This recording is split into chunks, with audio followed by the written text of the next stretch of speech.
Early this morning, a huge piece of news shook the NFL world. One of the league's best players, Myles Garrett, officially requested a trade from the Cleveland Browns. This got fans talking. Could the Las Vegas Raiders be a possible landing spot for him? Garrett made the announcement on social media, explaining why he wants out. His biggest reason? He wants to compete for a Super Bowl. Some people might say the Raiders are a bad choice because they're not seen as a top contender. But I'd argue the opposite. Winning a Super Bowl depends on many things. Yes, the Raiders don't have a solid quarterback yet. We'll discuss that later. But what they do have is strong coaching. Their head coach is experienced, has been to 2 Super Bowls, and knows what it takes to win. Their defensive coordinator is one of the best when it comes to strategy, and offensive coordinator Chip Kelly has led some of the best offenses in the NFL. Coaching plays a huge role in a team's success, and history has shown that great coaches can turn teams around. Just look at the Chiefs. When they brought in Steve Spagnuolo, their defense became elite. The same happened with teams like the 49ers and the Seahawks when they had top defensive coordinators. Coaching matters, and the Raiders have a strong staff in place. Now, imagine this: Myles Garrett lining up next to Maxx Crosby and Christian Wilkins. That could be one of the most dominant defensive lines in NFL history. Raider Nation got even more excited when a GM texted insider Diana Rossini, saying the Raiders should consider trading for Garrett to pair him with Crosby. At first, this might seem impossible, but just the thought of Crosby, Garrett, and Wilkins together is enough to make any Raiders fan dream big. And we'll talk more about why this could actually happen in the next section. The Raiders' defensive line would be unbelievable if they could somehow land Myles Garrett. Even if it meant giving up the 6th overall pick, I think it would be worth it. Of course, the big question is whether they can afford him under the salary cap. If they can find a way, it would be amazing to see it happen. When you look at Myles Garrett, he's truly one of a kind. Most great pass rushers fit into specific categories. Speed rushers like Von Miller, who win with quick movements.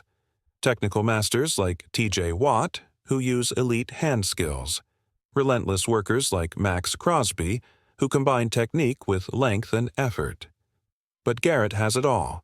He's got the size, 6 feet 5 inches to 6 feet 6 inches, 280 pounds. The explosiveness of Von Miller, and the strength of the biggest power rushers. There's no debate. He's the best defensive player in the NFL right now. And just thinking about him on the Raiders, that would be incredible. Now, let's be real. It's not that simple. Yes, the Raiders have $108 million in cap space, but that number is misleading. The team has 27 pending free agents, and you can't play an NFL season with just 26 players. The roster needs to be 53 players deep, and every lost player has to be replaced. For example, Adam Butler played a big role last season. He made around $3 million, but keeping him now could cost over $10 million. Even if they get a discount, it might still be $6 to $7 million. Then there's Malcolm Koonce, another free agent, who wasn't on the field much last season but was still an important piece. It's not just those guys. Nate Hobbs, Trevon Moehrig, and Robert Spillane are also free agents, and keeping them will cost money. On top of that, Maxx Crosby wants a raise since his contract doesn't have much guaranteed money left. Kolton Miller is also underpaid and might need a new deal. To make space, the Raiders could cut some players, like Gardner Minshew, but if they do, they'll need to pay for a new quarterback. And that's another huge decision we'll talk about later. When you have 27 pending free agents, that $108 million in cap space disappears fast. Even if we estimate conservatively, things get tight quickly. Nate Hobbs gets about $8 million per year, Trevon Moehrig, also around $8 million, Robert Spillane could get $6 million, Malcolm Koonce might sign a 2-year deal at $8 million per year. Just signing the top 5 or 6 free agents could bring the available cap space down to $50 million, and that's before filling out the rest of the roster. And honestly, these numbers could go even higher. Moehrig might actually get $13 to $14 million per year, Hobbs could land closer to $12 million, Spillane might get $15 million if a team is willing to pay top dollar, If another team makes a big offer, especially for Malcolm Kunze, it'll be hard for the Raiders to match. ACL injuries aren't career-ending anymore, so teams aren't afraid to take chances on players coming off injuries. Bottom line? The Raiders don't have as much cap space as it seems. They'll need to make cuts, and one possible move could be releasing Gardner Minshew. But if they do that, they'll need to find a new quarterback, one who can actually lead them to a Super Bowl. Some Raiders fans might say, just stick with Aidan O'Connell. But honestly, I don't think that's the answer. Every time he's had a chance to prove himself, he's either lost the job or gotten hurt. Last season, he had a chance to beat out Minshew but couldn't do it. He got his shot again but got injured twice. He's not mobile, so when the pocket collapses, he takes a lot of hits. Chip Kelly's offensive system might work if O'Connell can get the ball out quickly. But let's be real, this is Kelly's big chance. If this offense fails, he may never get another opportunity to be a head coach again. So ask yourself this: would Chip Kelly really risk his future by trusting O'Connell? I don't think so. And honestly, I don't think Gardner Minshew is the long-term answer either. The Raiders need to figure out their quarterback situation, and fast. I don't think Chip Kelly is going to take that route either. But Adam Schefter recently talked about some options for Kelly, and I want you guys to hear what he had to say. According to Schefter, Kelly might be interested in bringing in Marcus Mariota. It makes sense. Kelly coached at Oregon, where Mariota became a star. Back in Philadelphia, when Kelly was the Eagles' head coach, there were rumors he wanted to trade up to draft Mariota. That never happened, and Kelly was eventually fired, partly because he never found the right quarterback. Now, Mariota is a free agent again, and Schefter thinks both the Raiders and the Miami Dolphins could be interested. In Miami, he has a strong connection with Tua Tagovailoa, and in Vegas, Kelly might see him as a potential fit. Plus, Nevada and Florida have no state income tax, which makes them attractive destinations for players. But let's be honest, is Mariota really the right choice? Sure, he had an incredible college career, and Oregon still honors him for what he did, but that was 15 years ago. Since entering the NFL, Mariota has had plenty of chances to prove himself as a franchise quarterback. He was the starter for the Titans but lost the job. He had a chance with the Raiders and didn't impress. He got another opportunity with the Falcons, but again, he didn't play well. If the Raiders want a veteran quarterback, there are better options than Mariota. He's been on multiple teams and never established himself as the guy. So what will the Raiders do? Something tells me they might target a young quarterback like Will Howard. I'm not sure if Howard is a first-round pick, but Kelly has worked with him before and knows his strengths and weaknesses. That connection might make Howard an appealing option for Kelly as he looks for the right quarterback to lead this team. We'll have to wait and see what happens. I can almost guarantee that Pete Carroll has talked to Chip Kelly, and Kelly already knows which quarterback he wants. There's no way he took this job without a plan for that position. Maybe it's a veteran. Maybe it's a rookie.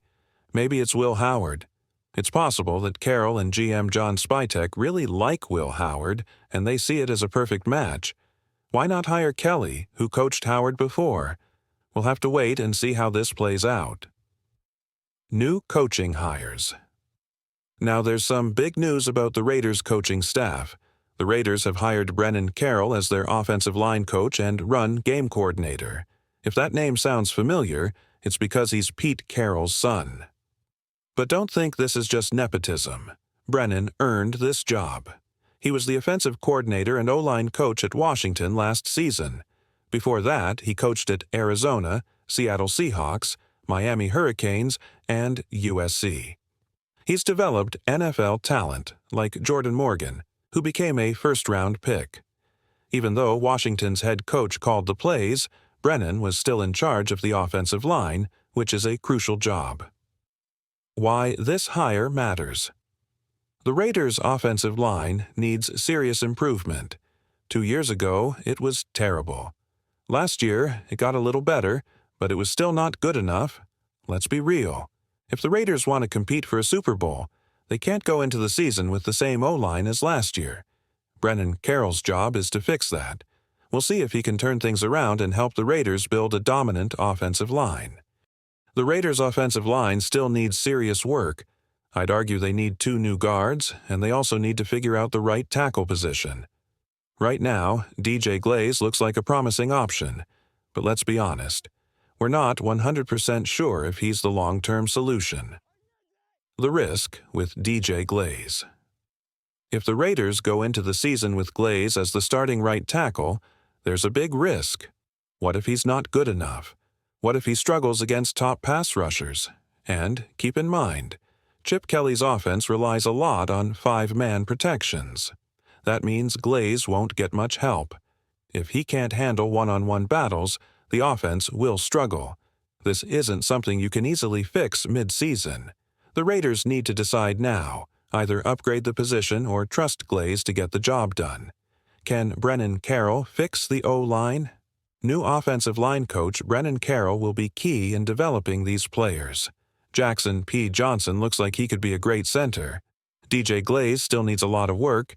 Dylan Parham is probably on his last chance with the team. We'll see if Carroll can turn this group around. The $6 million deal, too. Here's the biggest news. Chip Kelly just became the highest-paid coordinator in the NFL. The Raiders offered him $6 million per year, and he took the job. Last year, Kelly turned down the Raiders because they didn't offer enough money. This year, they made it worth his while. The new Raiders ownership is serious about investing in top coaches. To build a great team, you need great coaches, and great coaches aren't cheap. That's why the Raiders paid big money to get Chip Kelly. Now the question is, can he fix this offense and turn the Raiders into contenders? We'll find out soon. 2 years with Chip Kelly. If the Raiders get 2 years out of Chip Kelly, it will give them a chance to work with a rookie quarterback in the same system for 2 years. This consistency could help the team and the quarterback's development. In 2 years, we'll know how much progress the team has made and where they stand. It's exciting to see the Raiders investing in their coaches, and this could be the key to the team's success moving forward. Mark Davis and the move to Vegas. One thing to remember, Mark Davis was always one of the lower-earning owners in the NFL. But that has changed since the Raiders moved to Las Vegas. Now, the team is worth much more, and Davis can bring in a lot of cash. I personally don't like the move to Vegas.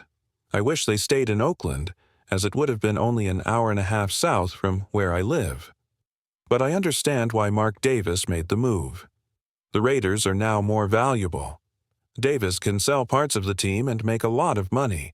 The hope is that this financial boost will help the Raiders become successful on the field, and that success will bring in even more revenue. We'll see if that really happens. What's next for the Raiders? I'd love to hear what you all think. What do you think of the offensive line hire? What do you think about Chip Kelly coming to the team? Even though I'm feeling sick, I wanted to make sure I got this video out. There's a lot happening with the team right now. The offensive coordinator is in place, the defensive coordinator is locked in, and the head coach is set. Things will slow down a bit in the next couple of weeks, but we'll still have plenty of updates coming out. The Raiders roster will change over the next few weeks, so we might see some releases and other moves. I'll keep you updated. Thumbs up, subscribe, and I'll see you in the next video.